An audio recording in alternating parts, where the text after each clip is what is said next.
Hello, welcome back guys di channel Just Lakman. Selamat datang kembali kalian para penonton setia di channel ini, dan apabila kalian penonton baru di channel ini, saya ucapkan selamat datang. Seperti biasa kita akan melakukan sebuah video review, dan spesifik video kali ini yaitu Oppo Reno 5 5G. Seperti apa spesifikasinya dan harganya kita akan bahas lebih lanjut di dalam video. Tapi sebelum video ini dimulai, langkah baiknya jika kalian like, share, dan subscribe ke channel ini. Tombol subscribe ada di pojok kanan bawah seperti biasa, dan nyalakan lonceng notifikasinya agar tidak ketinggalan video berikutnya. Tanpa baca lebar, langsung kita mulai videonya. Oppo Reno 5 5G. HP ini sudah rilis cukup lama ya di Indonesia, hampir 1 tahun lebih untuk di Indonesia. Tapi HP ini rasanya masih worth it untuk di review. Tapi bagaimana detail spesifikasinya kita akan bahas lebih lanjut di video ya. Untuk networknya sendiri sudah seperti namanya 5G ya, sudah support 5G band. Sebenarnya ada Oppo Reno 5 yang versi 4G, tapi karena sekarang eranya era 5G ya, terutama di kota-kota besar, jadi kita akan bahas yang versi 5G saja ya. Untuk launchingnya yaitu internasionalnya rilisnya7 Januari 2021. Jadi meskipun mundur beberapa bulan untuk di Indonesia sendiri, tapi HP ini sudah cukup lama, yaitu 1 tahun lebih di Indonesia. Untuk bodi yang ditawarkan oleh HP ini yaitu dimensinya 159 mili atau 16 cm kurang dikit lah, dengan lebarnya 7,73 mili atau 7,3 cm, dengan ketebalan 8 mili atau 0,8 cm, dengan bodi yang cukup standar ya rasanya untuk HP-HP sekelasnya maupun HP ya yang biasanya dipakai orang-orang di luar sana, itu sangat standar lah. Dengan berat yang 172 gram atau 180 gram cukup standar Mas Ian. Dengan SIM-nya dual SIM, dual nano SIM, dual standby, tidak hybrid pastinya ya. Dengan displaynya sudah AMOLED, sudah sangat bagus ya pastinya, dengan 90 Hz, refresh rate 430 nit untuk kecerahannya, dan untuk kecerahan puncaknya atau maksimalnya hingga 750 nit kecerahan puncaknya. Jadi ini sangat terang sekali, hampir 800 yang biasanya HP-HP kelas atas. Tapi HP mid range sudah dapatkan 750 nit dengan kecerahan, lalu refresh rate yang 90 Hz ya, nonton video gaming seperti itu hingga 90 fps ya, 90 fps, dan juga layarnya sudah AMOLED. Dengan size-nya 6,43 inci cukup standar Mas Ian, dengan screen to body ratio hingga 85% ya, cukup standar lah Mas Ian untuk layarnya atau displaynya dari HP ini dibandingkan HP-HP lainnya. Dengan resolusinya 1080x2400, 20:9 rasio, dengan PPI density atau pixel per incinya 409 pixel per inci, dengan keamanan yaitu Corning Gorilla Glass 5.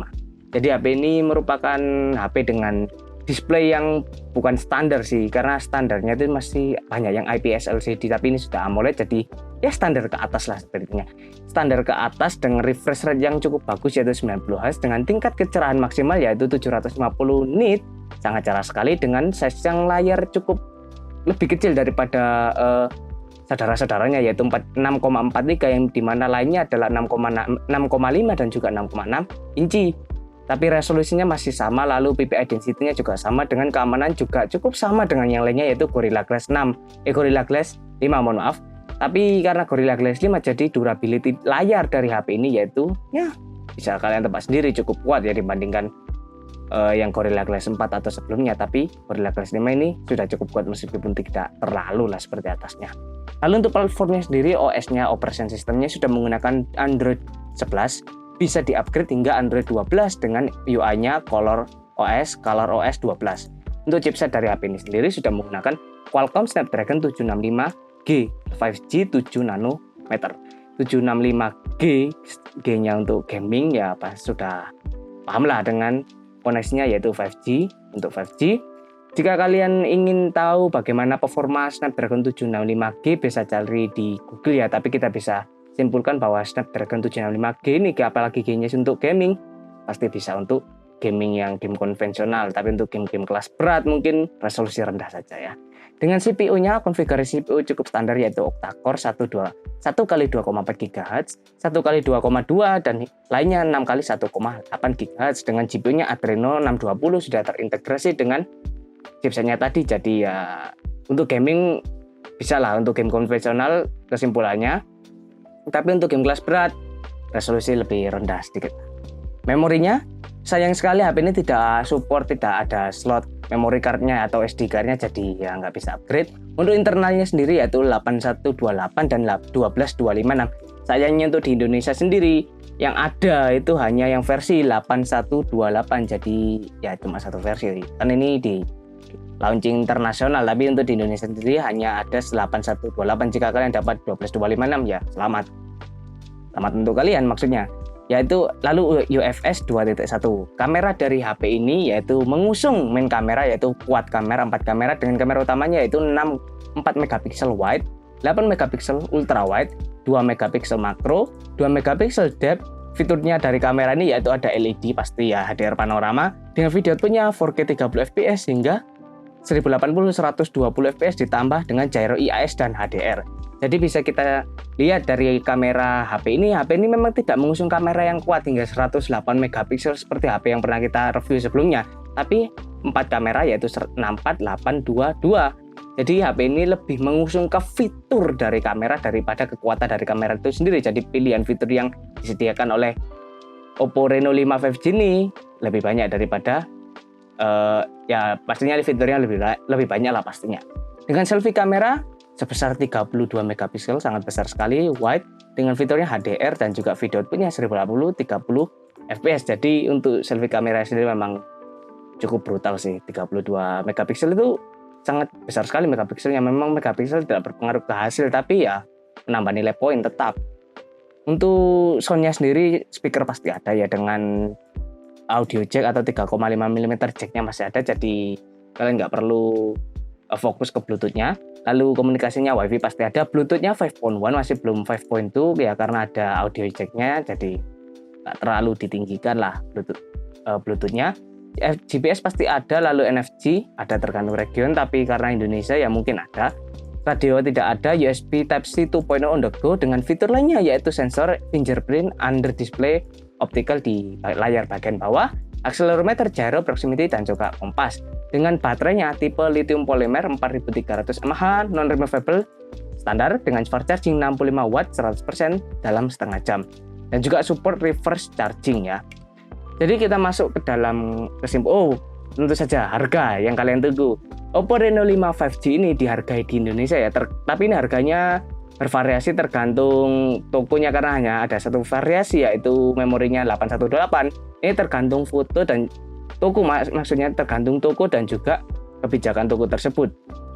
Jadi ada harganya sekitar 3 juta hingga 6 juta, itu bervariasi dari toko ke toko ya. Jadi kalian bisa pilih yang paling murah atau paling dekat dengan rumah kalian, tapi itu bervariasi sekali 3 hingga 6 juta harganya seperti itu. Lalu kita masuk kesimpulan, dengan harga 3-6 juta itu kita dapatkan HP dengan performa yang cukup bagus, bukan standar lagi ya, karena 765G gaming itu bukan standar lagi tapi standar lebih ke atasnya sedikit. Jadi saya bilang cukup bagus dengan ya performa untuk gaming lalu sehari-hari digunakan sebagai HP atau untuk ya multimedia, sosial media seperti itu sangat bagus sekali pastinya ya. Lalu kita masuk ke dalam displaynya sendiri juga sudah cukup bagus. Layar AMOLED ya, memang bukan Super AMOLED tapi lebih tinggi daripada IPS LCD yang biasanya dipakai di HP. Ini sudah AMOLED dengan refresh rate yang 90 Hz, cukup bagus, dengan kecerahan 750 nit cukup bagus juga ya pastinya. Lalu masih support audio jack seperti itu, jadi agak nilai tambah sedikit lah, mungkin tidak banyak tapi sedikit, itu berpengaruh ke banyak orang juga pastinya. Dengan kamera yang lebih mementingkan fitur daripada besar megapiksel dari kamera tersebut, jadi penggunanya bisa memakai beberapa fitur dari kamera tersebut yang tentunya banyak ya pastinya. Jadi HP ini mengusung seperti tadi fitur dari kamera, lalu performa yang cukup bagus, lalu display yang cukup bagus juga, namun agak minus di bagian baterai tadi. Meskipun ada reverse chargingnya, support fitur reverse charging, tapi baterainya sendiri cuma 4300 mAh. Karena ya besar resistor dari chipsetnya sendiri kan tadi 7 nanometer ya, memang 7 nanometer, tapi kalau dipakai di baterai 4300 itu memang kerasa lebih cepat habisnya baterai. Jadi ya mungkin minus dari HP ini sedikit ya, bukan minus banyak tapi sedikit, baterainya kurang besar. Tapi karena baterainya kecil itu tadi bisa membuat HP ini sedikit lebih kecil daripada teman-temannya atau saudara-saudaranya. Jadi begitu kita simpulkan lebih singkat lagi, yaitu performa cukup bagus, layar cukup bagus, kamera banyak fitur, dan juga minus di bagian baterai kurang besar ya. Jadi itu sekian video review dari Just Like Mine terhadap Oppo Reno 5 5G ini. Bila ada salah kata mohon maaf. Jangan lupa kalian like, share, dan subscribe ke video ini ya, atau subscribe di channel ini. Tombol subscribe ada di pojok kanan bawah seperti biasa. Lalu nyalakan lonceng notifikasi agar tidak ketinggalan video berikutnya. Saya Lukman host kalian pamit undur diri. Sampai jumpa di video selanjutnya. Bye-bye.